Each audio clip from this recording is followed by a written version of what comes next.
Muy buenas tardes, muy buenas tardes a todas, a todos. Agradecerles por la invitación y felicitarles por la iniciativa, la excelente iniciativa de volver a colocar este tema en medio de una pandemia donde toda la atención está focalizada en el coronavirus. Me parece muy importante no perder la perspectiva de, obviamente, seguir trabajando estos temas que pues no solo afectan al ambiente mundial, sino a muchas sociedades, sean pueblos indígenas, sean pequeños productores, sean afrodescendientes, etcétera. Entonces, la afectación de la deforestación y de las implicancias para el cambio climático debe seguir siendo un tema alto en nuestras agendas, ¿no? Dicho esto, quisiera hacerles la presentación. Tengo 12 minutos, así que voy a tener que correr un poco. Es un tema demasiado amplio hablar de deforestación en la Amazonía en 10 minutos, en 12 minutos. Vamos a tratar de hacerlo, porque básicamente les voy a hablar un poco del fenómeno, ¿no? Primero, dos láminas sobre la Amazonía, ¿no? Después, algo sobre los drivers, ¿no? El porqué de la deforestación. Y, por supuesto, lo más importante, creo yo, es el tipo de políticas que creemos deben ser priorizadas, apoyadas, presupuestadas para reducir este flagelo de la deforestación en el continente, ¿no? Bueno, algunos datos generales. 380 pueblos indígenas al menos viven en la Amazonía, que está compuesta por los 8 países, incluyendo el territorio francés, ¿no? La Guyana francesa. Hablamos de una de las mayores reservas de agua, entre el 17 y el 20% del agua dulce del mundo estaría albergada en la Amazonía, para no hablar de la biodiversidad, al menos 40.000 plantas de distintos tipos, 2.500 especies de peces. Estamos hablando de al menos cerca de 7 millones de kilómetros cuadrados, ¿no? Entonces, es el 40% de América Latina. Tenemos unas 1.000 áreas protegidas. Entonces, estamos hablando de un tema muy grande, de mucha importancia social, económica, 34 millones de habitantes, y por lo tanto es un área que requiere atención. Y si uno relaciona la importancia de biodiversidad, la importancia de cantidad de pueblos indígenas y sus culturas que albergan ahí, vemos que hay poca relación entre los presupuestos asignados, entre la cantidad de recursos invertidos para atender esta problemática, este gran sumidero de carbono, ¿no? Al menos un 10% del carbono del planeta está almacenado en la Amazonía. Pues vemos que no hay una verdadera relación entre la importancia que tiene la Amazonía y el apoyo que recibe. Siguiente. Natalia, ¿me ayudas con la siguiente? Gracias. Bueno, aquí también tenemos algunos datos adicionales, ¿no? Un mapa muy claro de lo que es la Amazonía con los distintos tipos de ocupación. Lamentablemente la escala es muy pequeña para poder distinguir, pero claramente se ve, por ejemplo, el claro, el verde claro, ¿no? Que son áreas que han sido deforestadas o están sometidas a presión. Podemos ver la cantidad de agua que también contiene, ¿no? Entonces, estamos hablando aquí de los distintos tipos de uso, la agricultura, la ganadería, que están de los grandes motores de la deforestación. Estamos hablando también de la minería, estamos hablando de extracción de oro, que es tan contaminante y que abunda en toda la Amazonía, ¿no? Entonces, esta lámina nos da una idea de las pérdidas de vegetación, ¿no? Estamos hablando que al menos 30 millones de hectáreas se han perdido por deforestación, y obviamente hay datos mayores a ese, ¿no? Entonces, esta es una lámina para mostrar el fenómeno de la Amazonía en a nutshell, ¿no? Siguiente, por favor.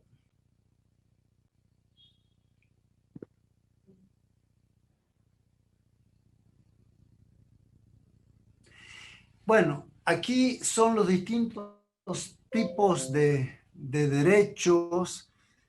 Vemos territorios indígenas, vemos áreas protegidas, vemos otras formas de ocupación, quilombolas, pero lo que básicamente quiere decir que todos estos territorios están sujetos a grandes presiones, ¿no? Las presiones que les iba mencionando, presiones de los famosos garimpeiros, los extractores de oro en Brasil, en Colombia, en Bolivia, Perú. Vemos las presiones que hay de los grandes ganaderos que obviamente invaden áreas protegidas, invaden, y una forma de tener esa posesión, obviamente, y después reclamar esa posesión es deforestando, es haciendo espacios y obviamente invirtiendo en pequeña infraestructura que después le da derecho a consolidarse y así va avanzando. El tema de las carreteras es una cosa de presión muy fuerte en la Amazonía. Donde hay carretera se inician los procesos de deforestación. Muchas veces empiezan por extracción de madera, pero luego son convertidos en zonas de pastura, son convertidos en zonas de agricultura. La soya es un gran motor de la deforestación, los sembradíos de soya. Todo el sur de Pará, por ejemplo, ha sido en los últimos 10 años fuertemente afectado para sembrar soya. Este, y así sucesivamente vemos que es larga la lista de estos drivers de la deforestación, pero si uno quiere resumir en dos palabras, todo se resume en falta de gobernanza, ¿no? Lo que vemos es un fenómeno de una debilidad de los estados de imponer la ley, una debilidad de los estados de poder asignar derechos de una manera racional y de poder proteger las áreas protegidas, valga la redundancia. Entonces, la configuración de estas presiones es múltiple. Vamos a la siguiente, por favor.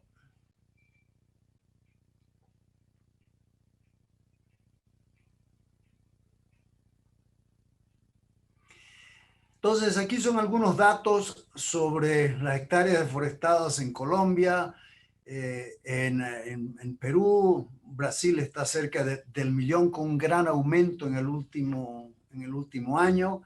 Bolivia también, ¿no? Son números muy significativos que muestran que la deforestación es un fenómeno muy activo, es un fenómeno vigente, progresivo y que no se está deteniendo. En unos países es por el tema de cultivos ilícitos, en otros es más para la expansión de la frontera agrícola, etcétera, ¿no? Entonces, pero estos números recientes, son los números más recientes que he podido conseguir, demuestran lo activo del problema de la deforestación en la Amazonía. También fue mencionado por Roger, aprovecho para saludarle, el tema de los incendios. Al menos 3 millones de hectáreas fueron sometidas a fuego en Brasil y Bolivia y en otros países, pero principalmente en esos dos países, ¿no? Lo de Bolivia fue muy dramático. Vamos a tener una presentación luego donde nos van a entrar en más detalles sobre lo que pasó en la Chiquitanía boliviana. Pero miren la cantidad de focos de incendio, ¿no?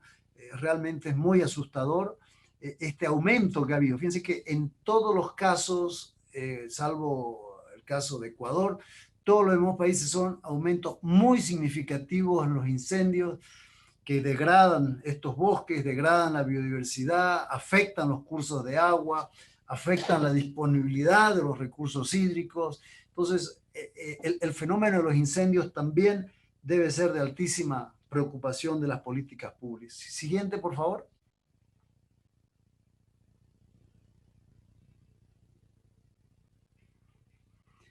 Entonces, también fue señalado por Roger, estamos en la lista roja de los países que más deforestan, ¿no? En el mundo. y los 4 países están ahí citados, ¿no? Entonces, son números muy pesados. Vamos a la siguiente, por favor.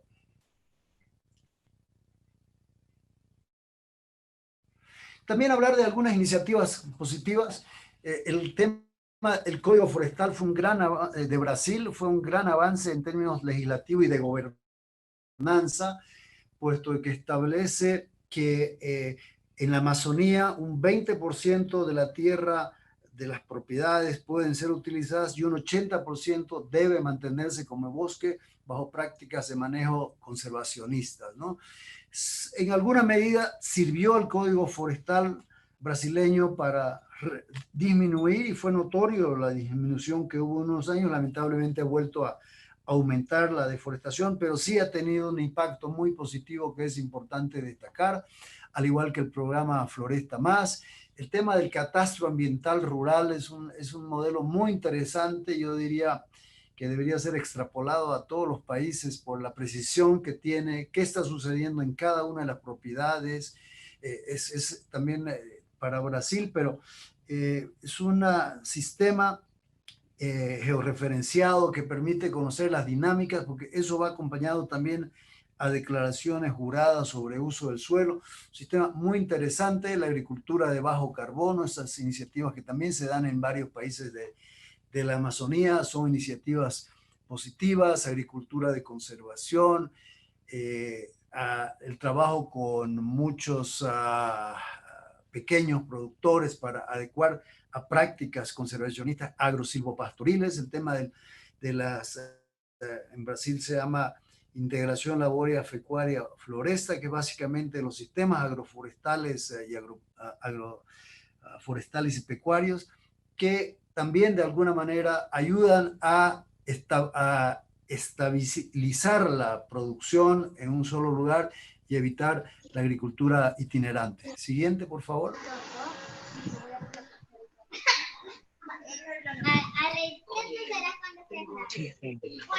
Unas palabras sobre Colombia también, donde vimos una disminución para luego ver en los últimos años un aumento en lo que se llama el arco de la deforestación, justamente esta zona amarilla que vemos en pantalla, amarilla con rojo, obviamente los lugares más fuertes donde está más fuerte el color rojo, y se llama el arco de la deforestación aquí en Colombia, y donde vemos una dinámica muy asociada a cultivos ilícitos, principalmente a sembradíos de coca, ¿no?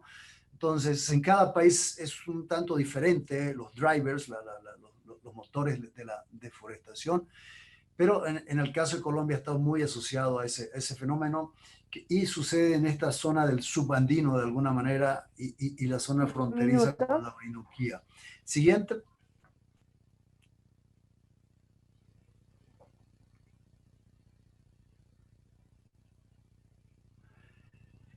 Bueno, también es más o menos lo mismo, mayor detalle, pueden ver, en razón del tiempo voy a pasar a la siguiente, por favor, pero ustedes se quedan con todas estas láminas, así que cuando quieran examinarlas con mayor detenimiento pueden hacerlo, ¿no?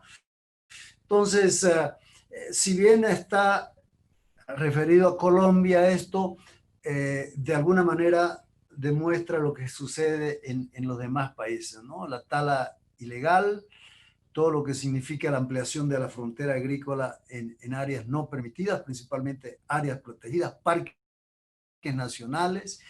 Tenemos datos muy fuertes sobre la cantidad de parques nacionales que han sido avasallados, que han sido invadidos y que están siendo de alguna manera utilizados con otros fines que no son los de la conservación. La infraestructura no planificada, es decir, carreteras secundarias o terciarias para la explotación, el tema de la degradación por mal uso de la ganadería, ¿no? Los cultivos de uso ilícito ya mencionados, los minerales. Entonces, estos son algunos de los fenómenos que se dan en Colombia en relación a los drivers, pero que definitivamente se los observa en todos los demás países, ¿no? El tema de cultivos ilícitos un tanto menos en otros países, pero de igual manera no deja de ser un factor importante. de driver. Siguiente, por favor. 30 segundos.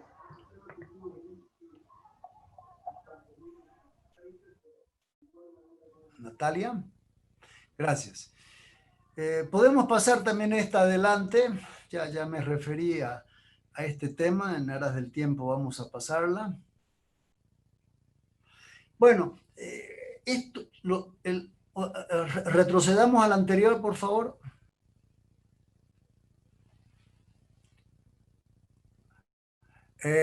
Mientras retrocede, lo que sucede no es que estos factores van agregando uno al otro, sino que están muy relacionados, son factores, no, donde están, la subsiguiente, por favor, la siguiente.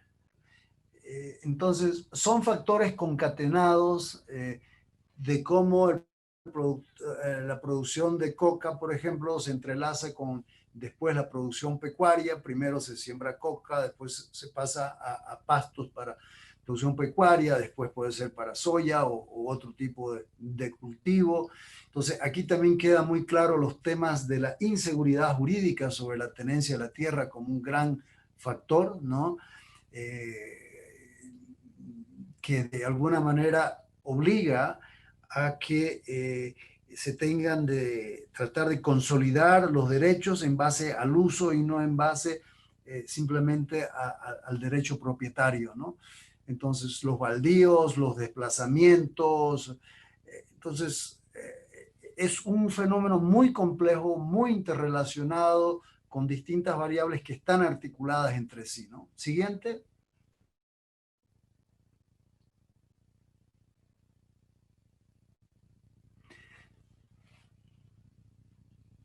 Siguiente, por favor. Gracias. Bueno, ya entrando en la parte de políticas, de propositivas, la gran apuesta, yo diría, de este último tiempo es el Pacto de Leticia, ¿no? El Pacto de Leticia, que fue firmado por los jefes de Estado de los 8 países, ¿no? En Leticia, por eso lleva el nombre, en la frontera entre Colombia y Brasil. Básicamente establece un plan de acción que comprende los 5 ejes que ustedes ven aquí delante.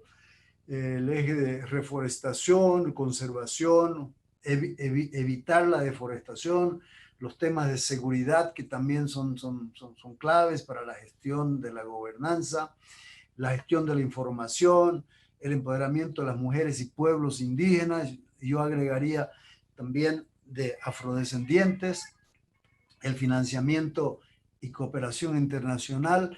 Entonces, cada uno de estos ejes tiene sus acciones, ¿no? Muy claramente establecidas. El Pacto de Leticia, yo diría que es un organismo, es un pacto vivo, es un acuerdo entre gobernantes que está siendo colocados recursos y es la apuesta. Sin duda alguna, es un plan que nos orienta el accionar, es un plan que de alguna manera representa los distintos intereses, los intereses de conservación, intereses de uso, intereses de los pueblos indígenas y de los distintos stakeholders que habitan en la Amazonía. Entonces, es una apuesta muy interesante, no hay tiempo para explicarlo en mayor profundidad y los invito a leerlo, pero sí es una apuesta que vale la pena tener en cuenta, ¿no? Bueno, a partir de esto ¿podemos volver a la anterior, por favor? Muy rápidamente, ya estoy casi terminando. Me tiene que descontar el tiempo de pasar una lámina a otra. Este, ah, no, la subsiguiente, siguiente, esa, gracias. Le hablaba de los desafíos, ¿no? Entonces, tenemos, no sé por qué se salta, tenemos el gran desafío, por supuesto, que es evitar la deforestación, y para eso tenemos que recurrir a una serie de instrumentos de política, como es, por ejemplo, la valorización del bosque, el pago por servicios ambientales, todo lo que tiene que ver con derechos, ¿no? La gestión de los derechos en función de los distintos stakeholders, todo lo que tiene que ver con cómo reconocemos los derechos y otorgamos esos derechos y protegemos y fundamentalmente hacemos el enforcement. El gran problema de la gobernanza y de la gobernabilidad, lo he venido diciendo a lo largo de mi presentación, es el tema de enforcement, la poca capacidad de aplicación de la ley. Podemos tener buenas leyes, asignar derechos, reconocer derechos de tenencia, de uso, crear parques nacionales, pero mientras no tengamos la capacidad de ese enforcement, de proteger, no solo por la vía de la fuerza, sino también con incentivos, también con acuerdos negociados, va a ser muy difícil el poder llegar a reducir las tasas de deforestación, ¿no? Entonces el enfoque de paisaje es clave, la gobernanza del paisaje, estas estrategias de sostenibilidad financiera, combinar esfuerzos económicos, financieros y también con coercitivos para la protección y el enforcement de la ley, ¿no? Pasemos a la siguiente, por favor. La última. Entonces también veamos esta coyuntura como una coyuntura para formular nuevas iniciativas, estrategias, el apoyo técnico a los gobiernos, tener esta mirada integral de los distintos esfuerzos internacionales como el programa RED, como el programa de carbono verde, como los programas mismos del Fondo Mundial para el Medio Ambiente, el GEF, y todas las iniciativas, de tal manera de que se tenga capacidad de acción concertada, de que podamos apuntalar estos esfuerzos, como es el Pacto de Leticia, ¿no? Para tener políticas nacionales que verdaderamente protejan los bosques, conserven, pero a la vez también generen ingresos para los habitantes, sean estos pueblos indígenas u otro tipo de ocupantes, ¿no? La Amazonía es muy rica, la Amazonía es una zona que tiene que ser manejada con gran delicadeza, habida cuenta de su riqueza en biodiversidad, agua y otros factores, secuestro de carbono, y por lo tanto los esfuerzos nacionales tienen que aumentar para ser realmente un verdadero objetivo de desarrollo sostenible en términos de dejar un futuro mejor, con mayores ventajas económicas y sociales para las generaciones venideras, ¿no? Vista el tiempo, aquí me detengo. Les agradezco mucho su atención y estamos a la orden ahí para preguntas. Muchas gracias.